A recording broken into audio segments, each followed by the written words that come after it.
পঞ্চায়েত অফিসের ভিতরে ঢুকে মহিলা কর্মীরা যারা সমর্থকরা তারা ভেতরে ঢুকলেন, বচসায়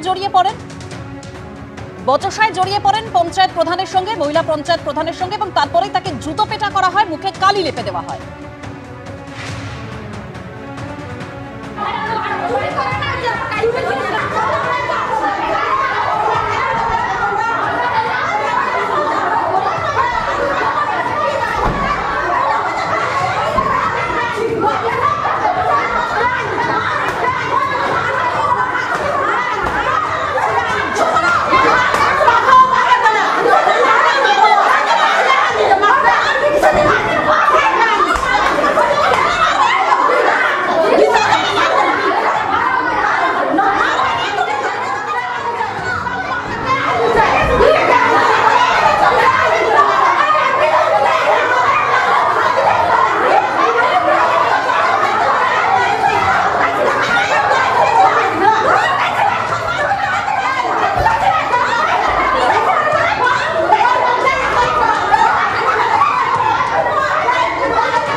পিছিয়ে পড়া মহিলা সে কোনোদিন একটা প্রশাসনে আসতে পারে না। এটাই কি আপনাদের উদ্দেশ্য? আপনারা বলুন। তাহলে আমি দিদির কাছে একটাই প্রার্থনা করি, মমতা আমাকে অব্যাহতি দিন দিদি, আমি আর পাচ্ছি না। ধন্যবাদ।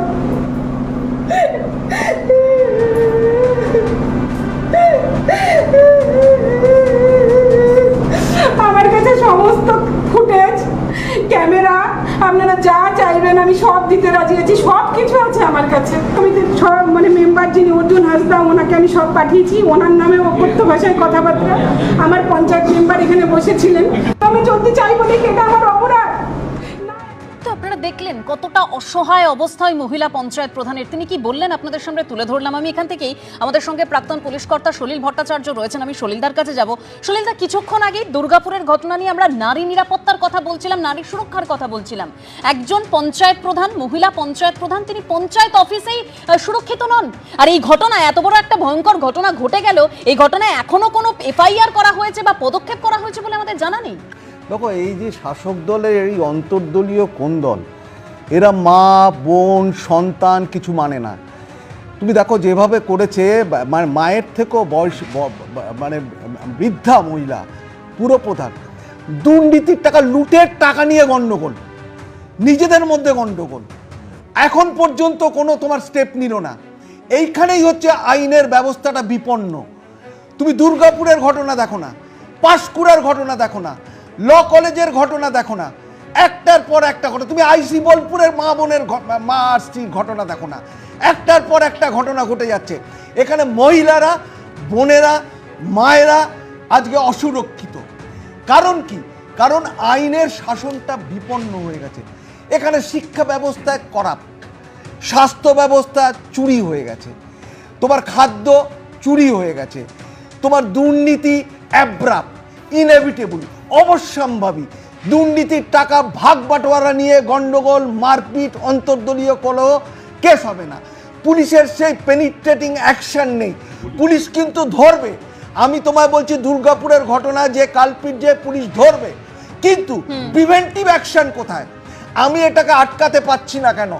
আমার কোনো এক্সেম্পলারি দৃশ্যমান কোনো অ্যাকশন নেই, যাতে করে সেটা অপরাধ মনস্ক যারা তার নৈতিক স্খলনতা, যাদের মোরাল টার্পিচুড, যাদের আজকে যুব সমাজের একটা বিরাট সংখ্যক অংশ আজকে কিন্তু এরমভাবে করাপ্ট হয়ে গেছে। তার কারণ হচ্ছে এই শাসক দল, এই শাসক দলের দুর্নীতি, সিন্ডিকেট, তোলাবাজি, খাদ্য চুরি, স্বাস্থ্য চুরি, শিক্ষা চুরি, সব জায়গায় চুরি, সব জায়গায় প্রশ্ন। একদম সলিলদা কোথাও কি সেই বখরার লড়াইটাই সামনে আনছেন? রাহুলদা, বিরোধীরা এই জায়গা থেকেই বলছে যে এরপরেও বলবেন যে নারীরা রাজ্যে সুরক্ষিত। না, নারীরা রাজ্যে সুরক্ষিত কেন? মণিপুরে সবচেয়ে সুরক্ষিত নারীরা। উত্তরপ্রদেশে ক্রাইম এনসিআরবি রিপোর্ট অনুযায়ী পার ক্যাপিটাল ক্রাইম এবং ধর্ষণের ঘটনা 7.4, বাজে বাজে অরুণাচলে কথা, বাজে কথা। 5.5, একটু আগে এবং পুরো তথ্য দিয়ে দিয়েছি, সব কলকাতা বানানো হচ্ছে এসব কদিন এসব আগে জাগো পর্যন্ত বাংলার তথ্য শুনবো না। safest crime, আপনাদের safest, কনভিকশন রেট সবচেয়ে নিরাপদ শহর হচ্ছে কলকাতা। ওরা গান করে চেঁচালে হবে না, কলকাতা একদম নিচে আছে। NCRB সবচেয়ে safest city কলকাতা। মণিপুরে লজ্জা লাগে না? প্রধানমন্ত্রী 2 বছর পর দেখতে গেছে মহিলারা কি অবস্থা গেছে, নম্বর প্যারেড করিয়েছে, বড় বড় কথা বলে না, উত্তরপ্রদেশে দাঁড়িয়ে একের পর এক ধর্ষণের ঘটনা, তাদের কথা বলছো, লজ্জা করে না? চোরের মার বড় গলা। আজকে সলিলদা বড় বড় কথা বলছে, একটু চোখটা খুলে দেখুন। আজকে দাঁড়িয়ে কেন হয়েছে এখানে, কি জন্য হয়েছে, কারা প্রমোট করেছে সেটা দেখতে হবে। সুকান্ত মজুমদারের গলায় জুতোর গলা পড়ে দিয়েছিল সারা বিজেপি কর্মীরা যখন সুকান্ত বাবু প্রেসিডেন্ট একটু মনে করে দেখো রাজস্বী, ভুলে যাও না ভাই, ভুলে যাও। একদম মানে সেই রাহুলদার কাছে দুর্গাপুরের ঘটনাটাও দেখলাম, সেই উত্তরপ্রদেশ চলে যান তিনি, আর এবারেও দেখলাম সেই মণিপুরে চলে গেলেন তিনি। বাংলাতে একের পর এক ঘটনা ঘটছে, ডাক্তারি পড়ুয়াকে গণধর্ষণের শিকার হতে হচ্ছে। এক্ষেত্রে পঞ্চায়েত অফিসে খোদ পঞ্চায়েত প্রধান সুরক্ষিত নন। দেখাবো পরপর বক্তব্য আপনাদের সামনে তুলে ধরবো। আমাদেরই একজন পঞ্চায়েত মেম্বার, তিনি আমার কাছে এসেছিলেন, এসে বলেছেন যে ওনার একটা কাজ মানে গার্ডওয়াল একটা কাজ আছে, যেটা হচ্ছে উনি এইবারে করতে চাচ্ছেন। উনি প্রি প্ল্যান করে এসেছিলেন। এই যে কালি উনি উনি কালিটা আমার গায়ে ছিটাবে বলে এসেছিলেন এবং হাতে মেখেছেন, মেখে আমার গালে লাগালেন। লাগিয়ে আমি যখন কালিটা আমার ঢালবে, আমি তখন এমন ধাক্কা মেরেছি, ওই যে দেখুন ওই পাশে গিয়ে ধাক্কাটা লেগেছে। দিচ্ছে, দুটো করে কাজ দিচ্ছে। এবারে আমরা তখন চেয়েছিলাম যে প্রধান যখন হয়েছিল প্রথম থেকে লিস্ট বের করার জন্য, উনি তখন বলছে আমি দিতে বাধ্য। আমি কেন দিবেন না, ওই জেনারেল বডি মিটিং এ আমি দেবো। আমি না, আমাকে এখনই লিস্ট দরকার।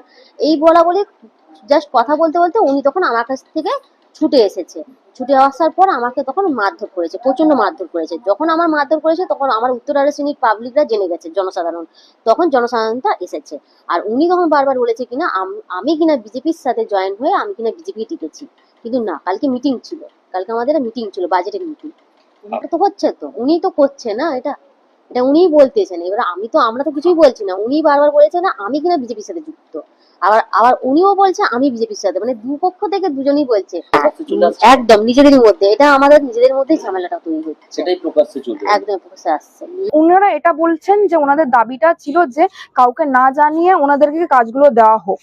সেটা হচ্ছে অনৈতিকভাবে একটা ইল্লিগাল কাজের ওনারা দাবি করেছেন, সেটাতেই আমার মা ওনাদেরকে প্রতিরোধ বাধা দিয়েছেন। উনি বলেছেন যে এগুলোর মধ্যে কোনো কিছুই করা যাবে না, অনৈতিক কাজ কোনোভাবেই পঞ্চায়েতের প্রধান সাপোর্ট করবেন না এই সরকারের মধ্যে। তো সেক্ষেত্রে ওনাদের মধ্যে ক্ষোভ সৃষ্টি হয় এবং ওনারা একজোট হয়ে ওনাকে শারীরিকভাবে এবং মানসিকভাবে কাজ করবেন। এখন যা পরিস্থিতি, তাতে কিভাবে কাজ করবেন?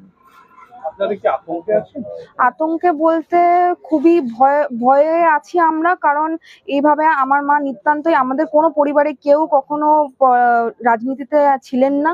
আমরা এই প্রথম সমাজের ভালো করার জন্যই এখানে এসেছি এবং নিতান্ত আমরা এসটি সমাজের, আমার বাবা আদিবাসী, আমার মা নমশূদ্র, দলিত পরিবার থেকে আসি। সেক্ষেত্রে তাদেরকে মানে আমার মাকে, আমাদের পরিবারকে জাতপাত তুলে গালাগালি করা হচ্ছে। একদম দীপালি সিংহর মেয়ের বক্তব্য আপনারা শুনলেন, তিনি বলছেন স্পষ্ট যে রাজনীতিতে পরিবারের কেউ ছিলেন না, এই প্রথম পরিবারের কেউ অর্থাৎ তার মা রাজনীতিতে যোগদান করেছেন এবং তারপরে এরকম একটা ঘটনা ঘটে গেল তার মায়ের সঙ্গে। আমি এখান থেকে সুব্রতদার কাছে যাব। সুব্রতদা, আপনারা তো তৃণমূলের বারবার সমালোচনা করেন, এই জায়গা থেকে আপনাদের ধন্যবাদ দেওয়া উচিত। তৃণমূল এখনো পর্যন্ত এটা বলেনি যে এই ঘটনায় বিরোধীদের হাত রয়েছে এবং কড়া পদক্ষেপের কথাও বলেছে তৃণমূল। তৃণমূল কি বলবে বা বলছে সেটা তৃণমূলের ব্যাপার। আমি প্রথম বলতে চাই যে পশ্চিমবাংলা এইটা হচ্ছে রেপ রেজিম, একটার পর একটা ঘটনা ঘটছে এবং ঘটেই যাচ্ছে সিরিজ।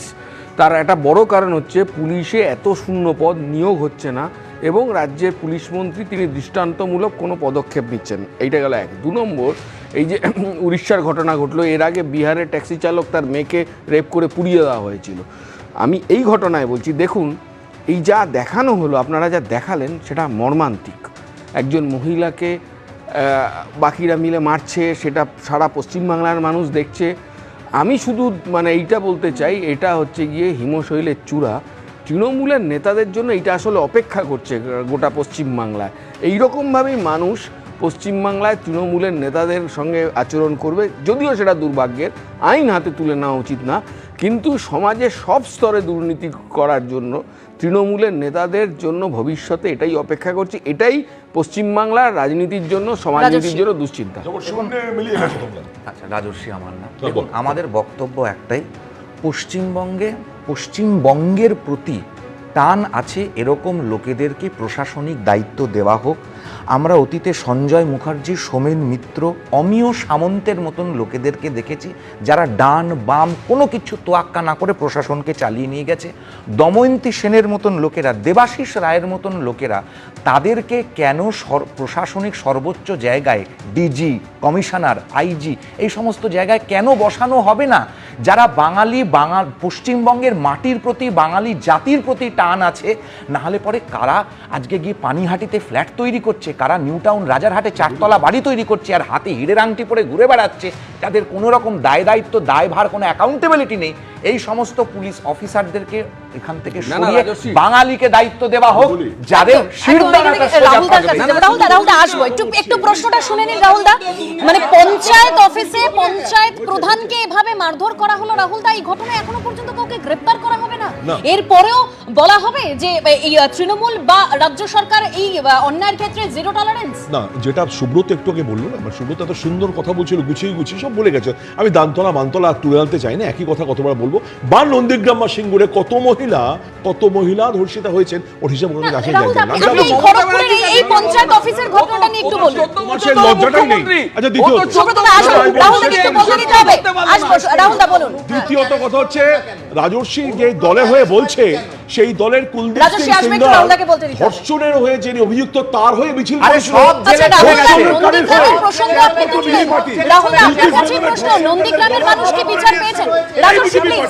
আজকে বড় বড় কথা বলছে। এখানে দাঁড়িয়ে আমরা মনে করি যারা করেছেন দৃষ্টান্তমূলক সাজা হওয়া উচিত এবং কোথাও কাউকে রেয়াত করা হবে না। যদি আজকে দাঁড়িয়ে কেউ অন্যায় করে থাকে, সে ডেফিনেটলি উইল বি হ্যান্ড আপার।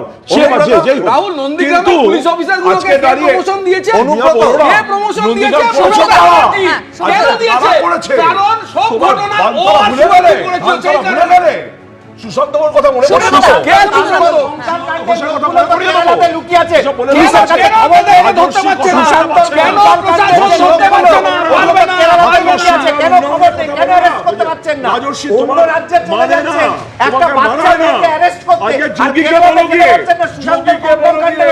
বেশ এই জায়গা থেকে